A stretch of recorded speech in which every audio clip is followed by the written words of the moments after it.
to the show. I'm honored to be here with Sir Ray Avery. How are you? I'm good.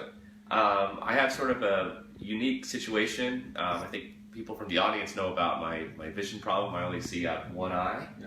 And you're known for many things, but you have a tremendous connection to the eye and sight and saving lives around the world. Maybe just give us a quick little 30-second pitch on who you are. Well, I'm Sir Ray Avery. I'm a serial inventor, and I guess I'm most famous for developing some technology around manufacturing of intraocular lenses, which you need if you have cataracts and you get a little plastic lens put into your eye.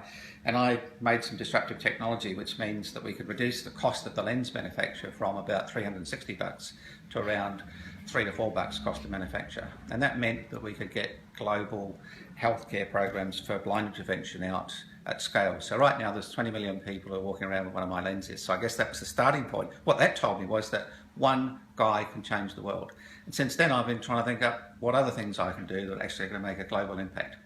And so we're here in his lab, his little lab of wonder, and show us some of these things that are going on, because he is full of energy. Believe me, he was in here describing everything, and we had to slow him down so he could describe everything on camera. Let's start with this the baby pod thing over here, which I probably didn't have to say very well. One of the problems in developing countries is these kind of incubators, which cost $45,000, their average life cycle is about 6 months, and that's because they're not designed to work in developing countries. And they're too complicated to use, and they need very sophisticated servicing. In fact, when you buy this incubator, they ask you to use it in a room that's between 25 and 30 degrees centigrade, and that doesn't happen in Nepal or Africa. But what's worse about these things for me, whenever I look at technology, I just pull things apart. I pull it apart and say, what have we got, and how can we make it better? And so for $45,000, what do you get? Well, you get a fan and a heater. And that doesn't make sense to me. It's just and this is all around medical device protection and the multinational companies fixed price fixing and so on. So my solution was to come up with a technology that never needs servicing and costs $2,000. And this is the LifePod incubator that we've developed, which will last for 10 years, guaranteed to last for 10 years without needing anything to be serviced. It purifies its own water supply, sterilises its own air, and it has a backup power supply which will last for about 30 hours. Right. So it's going to change the way that we have neonatal care, and it costs just under $2,000. And how do you go about getting this into third world countries? How do they find out about it? Because that's well, we're rolling them out in the Pacific early in the new year. We've got some NZA, that's a local funding by the local government to get money out, to get it out to the Pacific region. We already have orders for about 100 units from people just by word of mouth. Right. Because there's such a dramatic need for these things. Right. Every one of these that you get into a hospital during its lifespan will save at least 500 kids' lives. So for me, that's a very cost-effective technology. And this one doesn't even work that well, right? Well, it doesn't work, and what happens with these ones is that it actually ends up killing kids in developing countries, because in the back of these things is some reservoirs which you fill up with sterile distilled water. Now, you're hard-pressed in Kenya to get sterile distilled water down the local pharmacy, so they use tap water.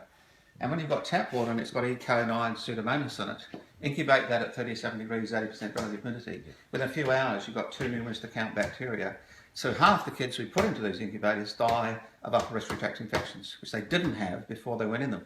So our solution was, we know that they're going to use tap water, so we have an onboard water purification system. Right on. So Smart. we tried to fix everything that was wrong. It's kind of I know you're like an idea guy, but are you amazed that no one has done this yet? Well, I think what happens is the world is fractured in the sense that we make stuff for us. Right. First of all, we make stuff for us and our society, and that's why we have this big disparate society. ISIS wouldn't exist if we hadn't. I've never seen a suicide bomber with a golf bag. Right. So we've got this big disparity between, particularly in healthcare. So my job every morning is to get up and find ways of making sure that just because of an accident of birth being born in, say, Africa, doesn't mean you shouldn't get first world healthcare. So I find the tricks that I can use to make that happen. Yeah, and you have little ideas. You were showing us this thing over here. One of the things that I found that was killing kids particularly, and also people having any sort of drug therapy, was this little thing here. It's a roller clamp. And any IV bag that you buy has one of these attached to it. And 1 or 2 millimeters of movement of this is the difference literally between life and death. So if you want a chemo drug, for instance, for cancer therapy, and this flicks open, all that drug will go into your arm in an hour and you'll die. Right. For a young baby, trying to get an anaesthetic on this is really just almost impossible. So in a first world hospital, you have a $10,000 microprocessor control pump, which gives you very accurate delivery of drugs. So I had to come up with something that was going to change the way that the accuracy. So I invented this thing here called the AccuSet. Now this can fit onto the outside of any drip set. Right. And basically you can dial up a flow rate and set and forget it. But the beauty of this is because it's fitted externally, you can fit it to any drip set, and it's reusable. Right. So this costs $6. So really effectively you only need one of these for every hospital bed in the world, and you've got world class. This is as accurate as a microprocessor syringe pump. So it's cost $12,000, and it's completely unbreakable. But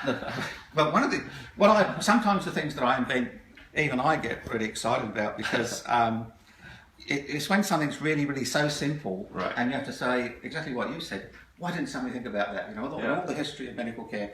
Right. So what happens with these bags is, as they're emptying, the pressure inside the bag is changing. Right. So therefore, the amount of drug that's going into your arm is decreasing, right, just because the gravity driving this liquid down is right, changing. When the bag's empty, there's no pressure. Right. So how do you fix that for nothing? And there's all sorts of, we found one of these devices here, which is a little float chamber which does that. Right. But that costs 54 cents and increased the price of the IV drip set. And in every developing country, price is the price determinant. And so they really couldn't even afford that. So I thought, well, what if you did this? And this is what I eventually came up with. And this is like a bungee jumping cord. So what happens is, as the bag empties, this goes up.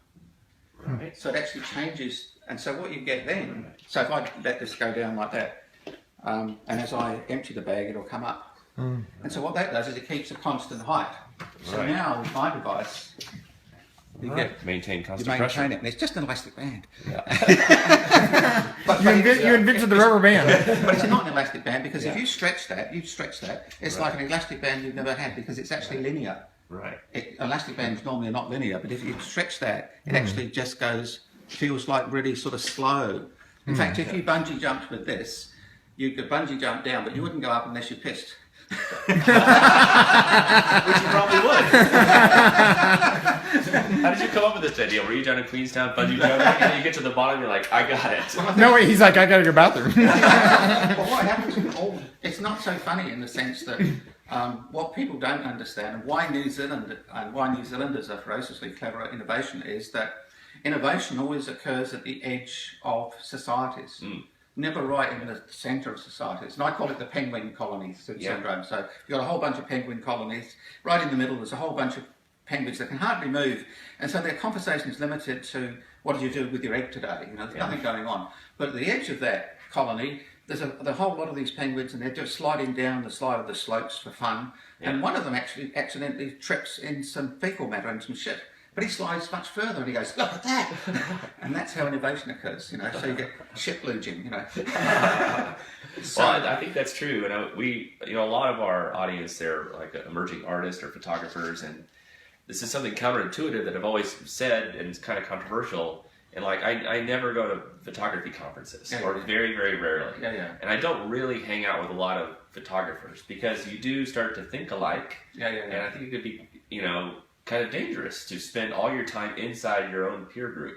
And so I spend most of my time reading about science or anthropology or philosophy, and out here on the edge is where you do make, at least for me, artistic discoveries. And I was about to ask, why haven't doctors invented this stuff? But because they're too close to it. Maybe. Well, they're too close. Of course, also because the doctors are making stuff for us in our first world. And if you've got a microprocessor controlled pump for $12,000 that makes the problem go away for us, the billions of people in the developing world, they just have to take what they can get. What they can get is just this very ancient technology. Right. So my trick is to try and find ways that we can get product to them at a price they can afford. That really changes everything. We recycle all our money. We've got some low-cost nutritional products that we make, which for treatment of protein, energy, malnutrition. And the starting point for that is stuff that we throw away as a society. In fact, it's in this fridge here. And this terrible looking stuff here is actually mechanically deboned chicken meat. So when Kentucky Fried and all those guys and McDonald's have taken all of their chicken, they take the rest of the rubbish and grind it up and produce this. And this is used as a filler in chicken nuggets and things like that. But there's not much else. Yeah, not much you can do with it. So what we did was we took that product and we hydrolyzed it with kiwi fruit enzymes. And when you do that, you get these big proteins broken down into amino acids. And those amino acids go straight across the child's stomach, and they've got 4 times more chance of survival on that than any milk-based formula, because they have difficulty digesting whole proteins. Right. So again, looking at the problem and finding a solution is just, tapping into the way the world works. What else do you have in your little lab of wonder here? Show us something else you're excited about. Because if you're excited about it, I'm excited about it. It's infectious. Isn't it nice how when people are passionate about something, it's just infectious and everyone around them just gets happy? Yeah. Well, one of the things that we were doing when we were doing all these nutritional products is that we're making these for aged care patients as well. When you get really old, you have difficulty digesting proteins. So we came up with this protein fort material, which is broken down proteins into amino acids. And it means that the elderly people can digest it and they get a high net energy. So if I give you a steak, only probably 50 to 60% of that steak in terms of energy is used, because the rest of it's in digestion. Right. So what we do, we can't sell our product like this, but I could say to you, buy our product because we've digested it so you don't have to. Right. But that's what we've done. Yeah. But when we were doing this in the rest homes, what happened with the ladies was that they were having these super soups. We made them into soups, so it's like an espresso machine. You put these the product into an espresso machine and you make these super soups. But of course, we had a really hot summer this summer, and they said, couldn't we have a smoothie, like an ice smoothie? The problem even with our product is that when you put it into a smoothie, it doesn't dissolve very well. So I started looking at blenders, and you're probably aware there's a big blender war in the world going on with different blenders professing to break down cell walls and release all the stuff from the cell walls, and that's all rubbish. It's all rubbish. And this is a very high-end blender, and it basically mixes the liquid around like that. Right. And if you thought about a little cell being inside this thing, a cell is a millionth of the size of one of these blades. So the chance of a cell hitting that one blade as it's whizzing around, even at 45,000, is very minimal. You're not going to break up all of the tissue. It just won't happen. So I developed this patentable technology, and if you look down here, you probably get a camera down there, you'll see something happening. It's quite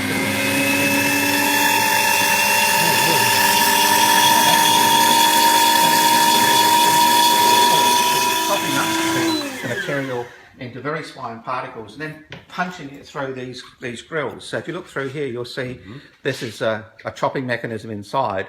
But the fact that you're forcing the water through these high pressure areas here to a low pressure, it just collapses cell walls. It breaks them open, So if you put, say, a banana in here and a banana in there, what you end up with is a banana in here that has got 8 times as much taste as in this one, because it's released all the fructose and glucose, and it's much smoother as well because it actually blends oil and water together. Right. So like 6 months ago, I blended this oil mixture, 50% oil and water, and it's still a mixture. Yeah.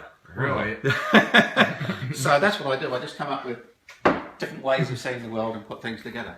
That's really smart. I remember I was reading in one of Matt Ridley's books that when we cook food like with a pan over a fire, it's a technology where we have sort of an external stomach. Right, where we prepare the food before it goes into our body, because we can't do that. Yeah. And this is almost like the next iteration of that. Well, it is. It's the ultimate, because already we've digested these proteins. This is actually just for more cosmetic in the sense that perhaps I can show you something, because you can actually see what we're talking about. I'll just get some water and I'll show you. The problem with proteins and all of the technology that exists today is, I'll show you around here, is if people who want to put on body weight and muscle tissue, and that's what we're trying to do in developing countries, I call this product that we're going to use first, I call this product for the guys who have no neck. This is the guys are the bodybuilders. Right.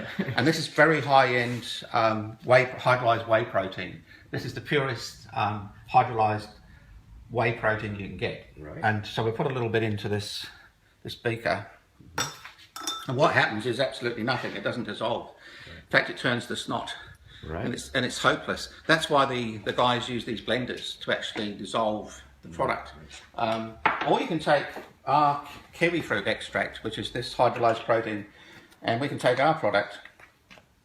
And what you can do with that is you can see it actually dissolving like sugar. Right. So it's absolutely soluble. Right. And that means we can deliver it in any format you like. We can put it into a bar formulation, we can put it into a soup formulation, we can put it into your breakfast cereal. And that's going to revolutionise how you get hydrolyzed proteins into people at a very cheap price. And of course, this is all waste product. It's stuff that we've thrown away. Because we take kiwi fruits that are all bruised and nobody wants to buy them, take the juice out of that, mix it with, under certain patentable conditions, with the waste stream from the abattoirs. So it'll work on any product, whether it's meat or animal proteins, break them down. So could you eventually just subsist on a product like this, and not because there's just some movements around that? Yeah, basically what I produced is, for the developing country, I produced a bar formulation, which is a meal replacement formula. Mm-hmm. So basically it contains everything that you need for one of your meals a day. And we're going to get that out onto scale. We think by year 2030 we can influence positively about 30 million kids in sub-Saharan Africa by getting this product out. We're making it in New Zealand, ironically, to start with, to get feedback on the Well, I'm sure a very busy photographer who never eats properly might need some of that as well. So. Yeah, well, but also they taste great. You know, these are not terrible products for like Weight Watchers projects. We made them for kids, so they're one version is I'll show you. This is the version we're probably going to run with, and it's manufactured by a company we have a partnership with called Tasty. And it's a protein bar, but it's caramel, salted caramel, and it's really yummy. You know. But more importantly, if I put it in that oven at 50 degrees centigrade, it won't melt. Right. So that's the other thing we've had to do. We've had to sort of find out a normal bar would. So we've had to make it for countries where they've got problems. Sounds awesome. You know what you should call this stuff? You should call it Soylent Sir Avery. Yeah. Well, this has been great. I have loved getting to know you and all this stuff. It's really, really inspirational. And I also want to thank you. You're the third third night that I've met, but the first one that has never given me a book about himself after we're done meeting each other. When I saw we had Sir Michael Hill on another one. He's one of our collectors, and the first time I met him, and he goes, "I hope you enjoyed meeting me. Here's a book all about me." Well, it's funny you say that, because there is a recommendation to read your autobiography in the comments here. Yeah, how can people find out more about what I will give you before you go, which might be useful for you, in terms of, because I don't know how long you're in New Zealand, but it's a book that I did 3 years ago on the power of us, which is what makes New Zealanders different. Is it we've got a number 8 fencing wire mentality, or is it some other thing that gives rise to the huge innovation? Because most people actually don't know about New Zealand in terms of what we do. Right now there are billions of people around the world using Kiwi technology, whether it be your mobile phone. The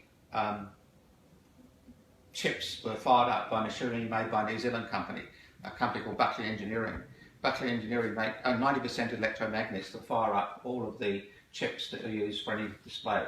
And it's not an American company who's set up in Valley Company, it's a New Zealand-based company, whether it be a jet boat, whether it be induction charging. We lead the world in induction charging technology, Samsung. In fact, one of my other companies is partnering with Samsung. We have a smartwatch which Samsung make, which we take signals from the smartwatch, send it up to the cloud and do algorithm analysis on you, also look at your genome. So we can actually look at you for life now and make predictability about your health prognosis forever. So it's going to change things. And we do all this in New Zealand. And we're passionate about rugby. What I liked about the fact when we won the rugby match against Australia and became the world champions was the whistle that was blown at the end of that match was invented by a Kiwi. And it's all those things, like bungee jumping, all of those things. And so we were trying to understand what made us different. And so we went around New Zealand interviewing 55 odd people. And what I found was that it was one thing that we never thought of. Because what characterises the New Zealanders are 3 things. One is we're not fond of rules. We actually just don't follow rules at all well. The other one is that we've got no respect for the status quo. You think about Bill Buckley, there's a guy called Peter Beck. Have you heard of Peter Beck? Yeah, Rocket sure. Man. So Rocket Man just mixed solid and liquid fuel together, came up with a payload that's 40% better than the Muppets at NASA have ever come up with. And it's got now a $180 million company booked up to put satellites up into the stratosphere. So we're not fond of rules, and we don't have any respect for status quo. But the big thing, which the book talks to, is the daring to dream part. This is the only country in the world that I know that you can dare to dream and become anybody that you want to be. In fact, in New Zealand, if you wanted to be prime, and if you guys, because you're easy on the eye, if you wanted to be prime minister, you could. It's unlike the United States. Yeah, right. Mind you, anybody can be prime minister of the United States. That's good. Well, we'll link to that book. And, I'll give you the book. I will give you that one, and I will, because it's actually a precious book, because it's out of print now. But I think you'd benefit from it, because you'd never read about New Zealand, and if you're here for a while, you might find somebody in there that you want to go and pick up the phone. If you anybody in there that you would like to meet, I can actually arrange it. Well, thank you Can I very say much. that's how we found you, Ray. My mentor gave me a copy of the book, and it's sitting on a coffee table. So that's how we decided to interview to start with. Yeah, Nice. awesome. It's a small world, and Kiwis they're also really kind-hearted people. Like, you can go up to anyone, you're unassuming. Usually we wait until you get your foot onto the bottom of the step of the plane, and we say, "What do you think of New Zealand?" I'm talking to your knighthood thing. The day that I was knighted, I came out of Bunnings Warehouse with my father-in-law. And he's only 7 years older than me, so it's quite complicated. And he was carrying cement, and I was carrying cement. And a builder walked towards me, and he must have seen the New Zealand's honoured list, and seen my photograph in the paper. And as he walked past, he said, "Good on you, Sir Ray." And that's a kind of Kiwi way of communicating. But we don't take knighthood stuff. Yeah, good effort. Just good effort. Yeah, good nudge. Yeah. Well, I joke when I say, because that was the first time I've been recognised as a knight. And then I went to the checkout counter, and the woman said, "Oh, it's $129.29, sir." And I thought, does she know?